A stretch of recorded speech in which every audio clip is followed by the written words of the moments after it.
So, good evening, everyone. Welcome to Virtual Readers Club by Shanmukh Linguistic Solutions.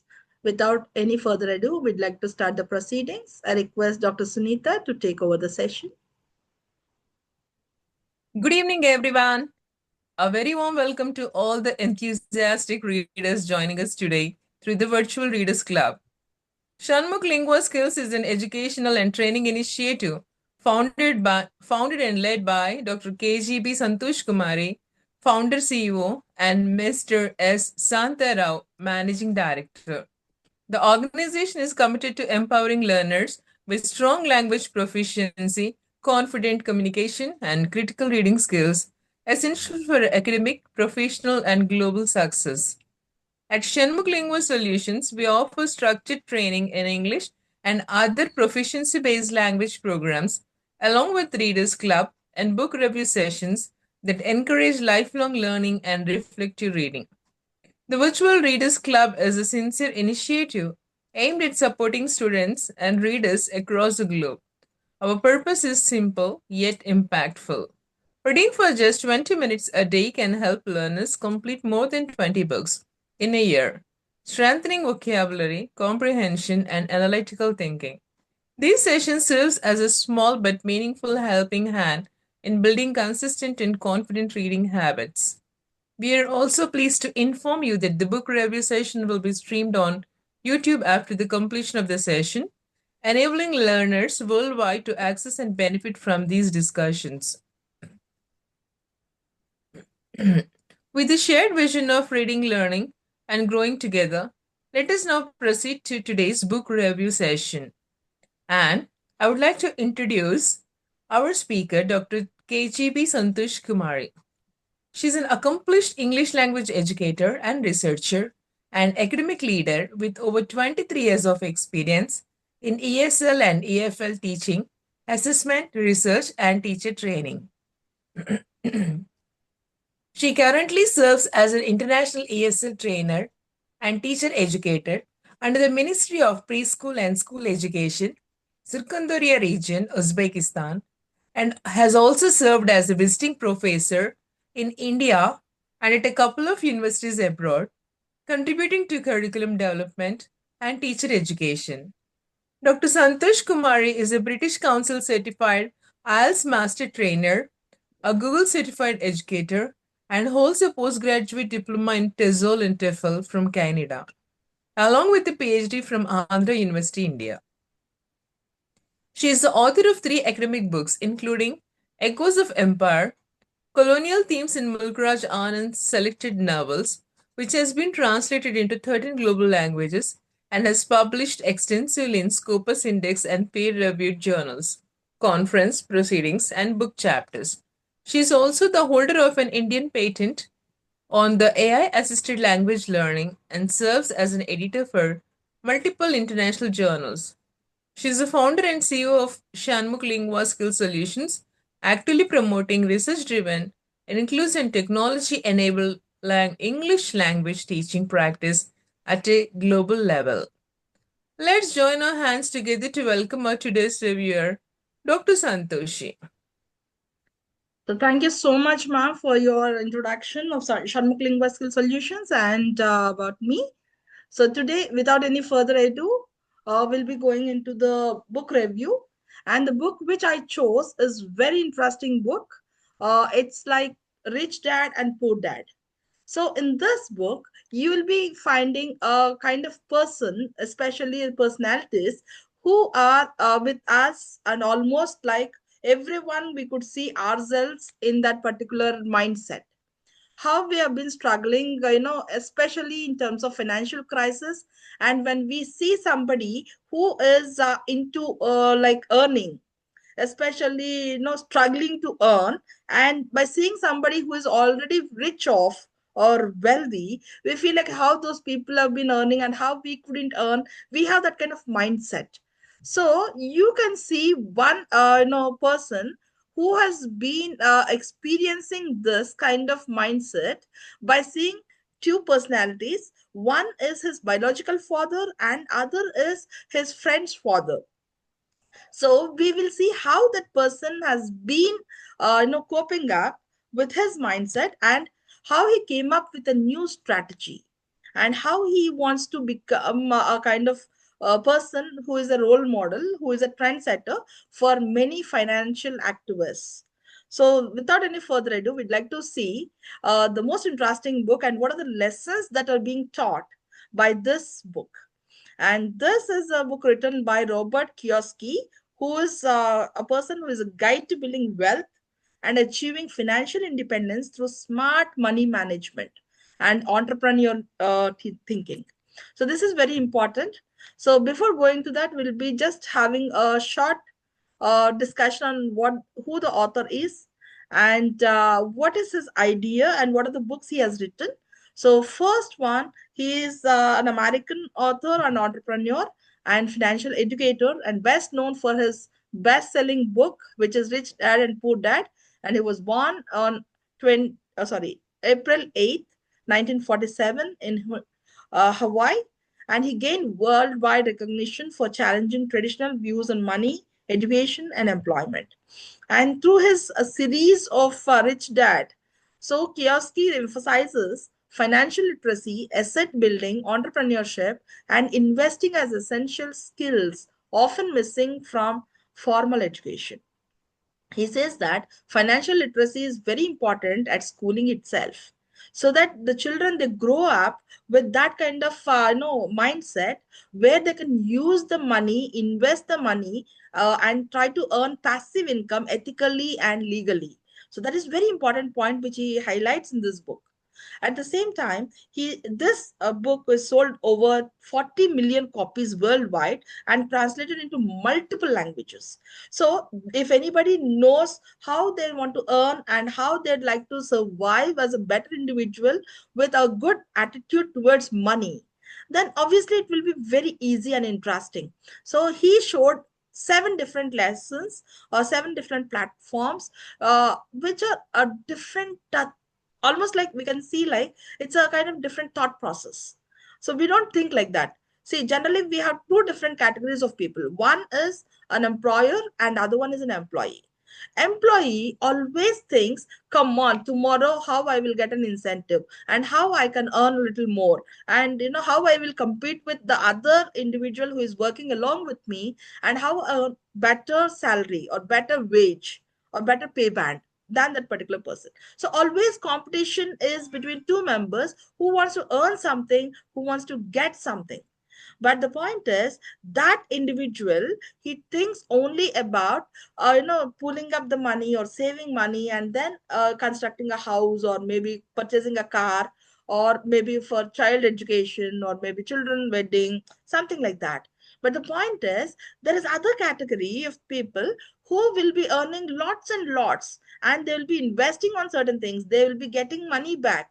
So this money back, when you invest on something, if you get a passive income, even if you don't invest later on, that will be helpful for your future endeavors. So these are the two different kinds of people, especially when we are talking about financial management. One is an employer and the other one is an employee. We can think another way around, a person who work for pay and a person who gives pay. So we'll be seeing two different individuals from the perspective of the author. So here, the two fathers. One is the biological father of the author, and other one is his best friend's father. When you talk about the biological father of the author, he is actually well educated and highly educated, and is a government employee, but at continuously struggling financially and in spite of his credentials he has been struggling to save money, pull up something, and saving money for the next month and all that. The author beautiful states one statement. He says like, uh why to save if money is being printed? Because generally money will be printed, right? So why to save the money? So the point is, it has a lot of depth in it. So just think, what is the depth? Later we will discuss about it. And then his friend's best friend's father, he's a self-made businessman, but he's not so educated. But he knows how to go for a financial management. He knows how to do smart investments, and he knows how to be entrepreneurial ventures. So when he is doing entrepreneurial ventures, then he's able to get so much of money. And he says that once uh, the you are able to earn some money, like $100,000 or something, it is very, very difficult to take risks, to take challenges by the time you earn that. But the point is, once you reach 100,000 USD, then automatically that money will give you money. So it's not like you have to struggle so much. But till that, yes, you have to put a lot of effort. You need to take a lot of challenges. You have to work hard. And it's not a comfort life. When you're talking about being a businessman or an entrepreneur, is not a cakewalk. But once you click, once you know the channel and the strategy to click in that, then nobody can stop you. But when you are an employee, it is 100% sure comfort zone. And you'll be earning some X amount or Y amount, and you'll be always in rat race, struggling, getting some money and wanting to go for some more money, and so on. Excuse me. Okay. So through childhood experiences and conversations with both men, Kiyosaki discovered how mindset fundamentally determines financial outcomes, whether it is struggle or success. See, success won't come overnight. It has to have a lot of struggle. It has to people should undergo a lot of struggle and stress. Even when you want to take gold, it has to be taken a lot of hardships. It has to be beaten. But rest, once you got the shiny gold, it is very precious. The same thing happens here. So the first here he wants to mention, the rich don't work for money.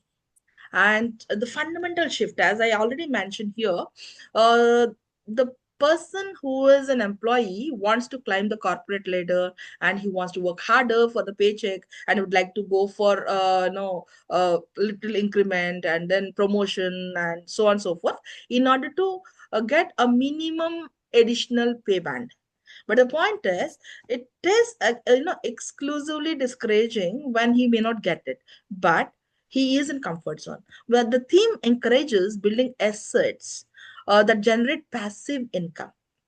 So this word passive income is very important, because when in younger age people start working, if they know financial management, if they start working towards generating passive income, then by the time they reaches the mid years, like maybe 30s or 40s, they have enough money to purchase some things on their own and become a owner of that, instead of taking loans from banks and become kind of bringing some liabilities in the form of assets. So it's very easy for them to be owner and invest something in passive income, and get some passive income, invest something in kind of smart investments, like some policies or some kind of investment. So automatically he will be getting his income even if he works, but it won't mean that he has to leave his job. It is additionally along with the job. So that's what he meant. And he says that the poor and middle class work for money, the rich have money work for them. This is very important.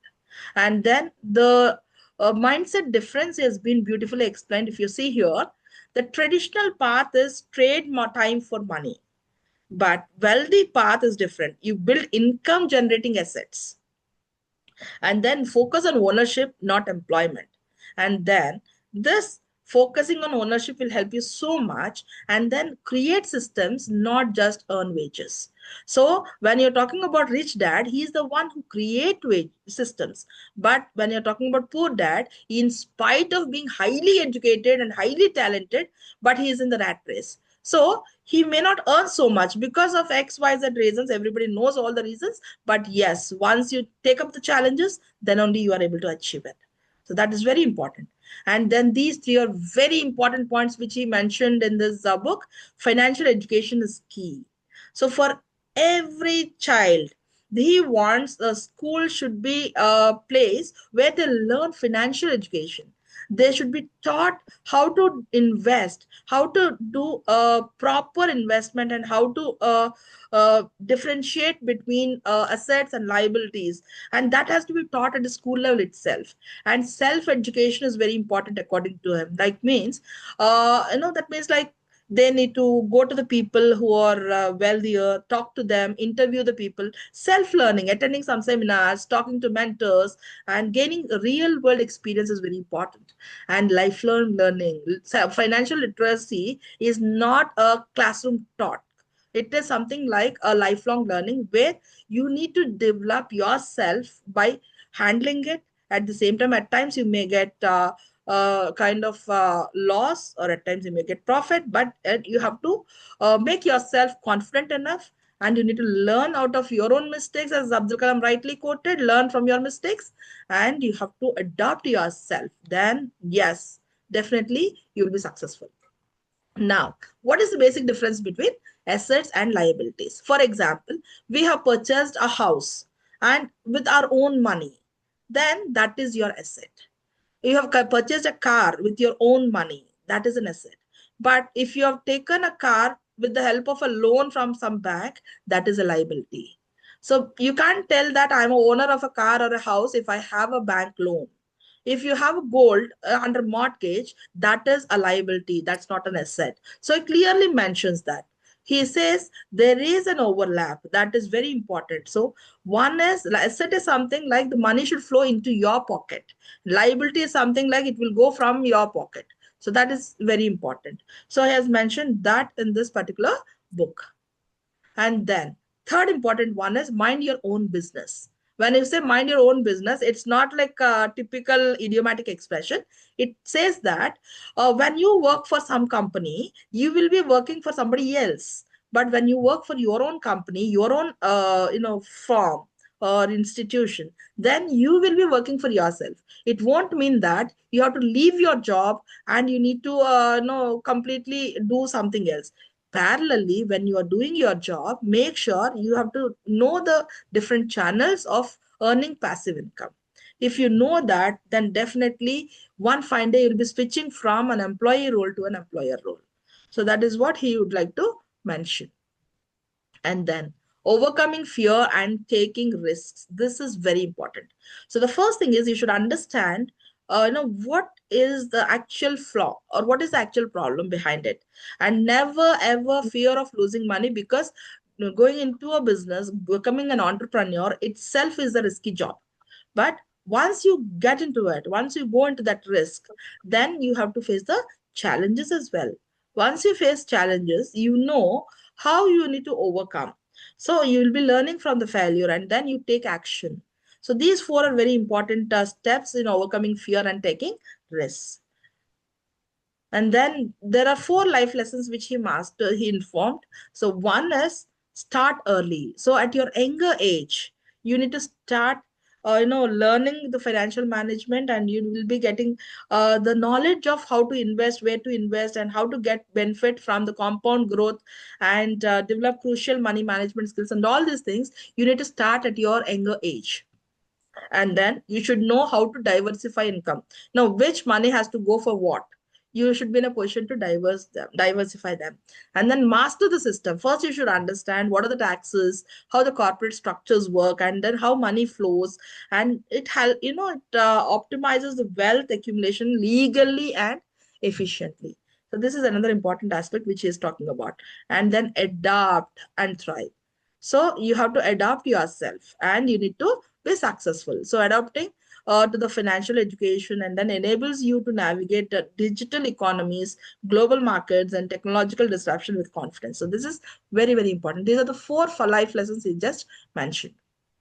And then when you're talking about your financial journey, so where it starts, like Rich Dad Poor Dad transcends being merely a book. It's a powerful call to fundamentally rethink your relationship. Very important. Relationship with, not people, with money, work, and success. So the first thing is embrace financial education. So commit to learning about money, investing, and wealth building strategies, and then take smart risks. So don't take the budget related risks and all that, because once you lost everything, it will be a kind of sad story for you. So move beyond fear and make calculated decisions that grow your wealth, and focus on acquiring income generating investments that create a lasting financial freedom. And he clearly quotes, "Don't work for money, make money work for you." This statement I love the most from this book. This is the only statement which I love the most. Don't work for money, make money work for you. That is very interesting. Now, you have two short video clips actually I showed earlier, but if time permits, definitely I'll show it. Give me a second, please.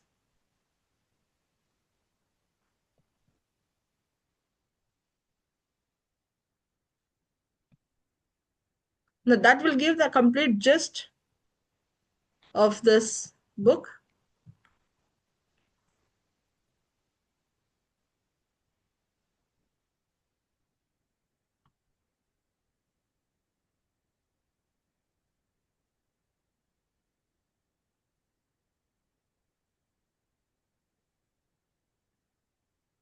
Have you ever wondered why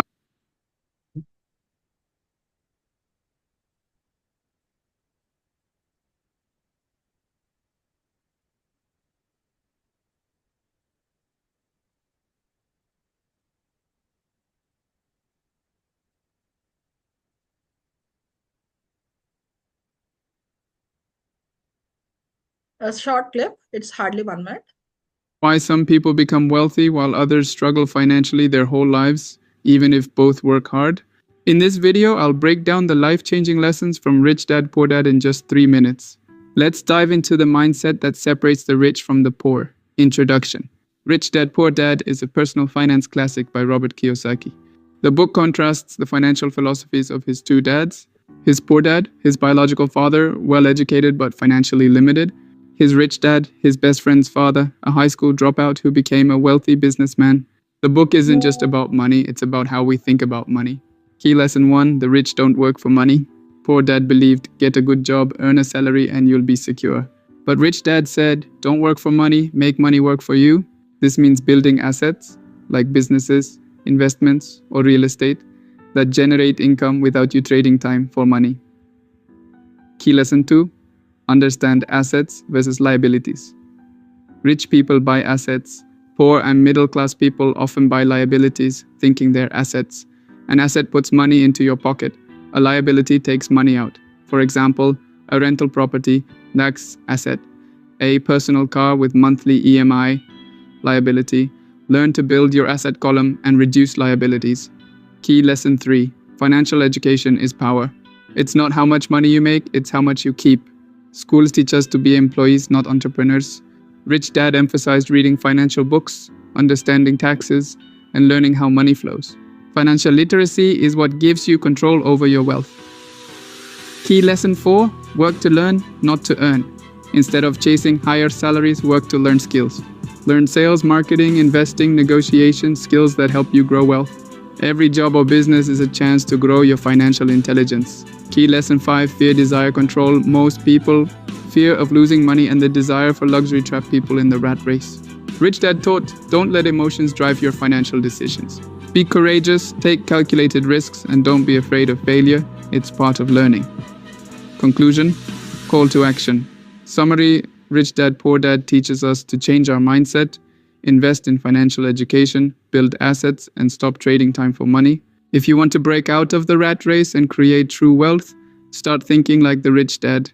Hit the like button if this helped. Have you ever wondered why some people become wealthy while others struggle financially their whole lives, even if both work hard? In this video, I'll break down the life-changing lessons from Rich Dad Poor Dad in just 3 minutes. Let's dive into the mindset that separates.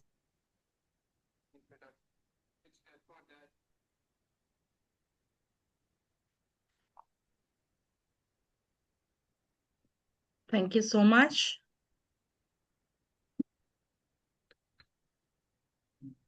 Any feedback or anything you'd like to share about the book or something? We have last 10 minutes so that. The session is very informative, ma'am. Thank you Thank so you much. very much. And Yes, ma'am, it's a very interesting book. Thank you Thank you. for the input, Madam Santoshi. Thank you so much. I read that book. I'm not yet rich still. Yeah, even I am. Even I am.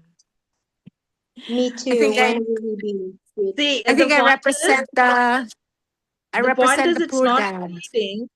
The point is, it's not reading. It is applying. That's true. I represent the poor dad. Yes, true. Everyone is sailing in the same boat, ma'am. Our Dr. Santhoshi has already started applying these principles in her real life. So hoping for the best. So thank you so much for Ma'am Christina and Ma'am Normita, in spite of their schedules and all that, in spite of continuous webinars, again attending. Thank you for attending from Philippines, and then I love you so much. And my sweetheart, Dr. Sunita, always, as always, thank you so much. And my lovely daughter, Rama, thank you so much. I think Rama is there online, but Danu sir is also there beside her. So thank you so much, Danu sir. So thank you, Yes, ma'am. everyone. Thank you very much, ma'am. Pleasure, Thank you. pleasure. Pleasure, ma'am. Thanks a lot. Thank you so much. So have a nice weekend. Enjoy yourselves. Thank you so much. Bye bye. Not yet the weekend for us. Have a great Okay. night. Have a great night.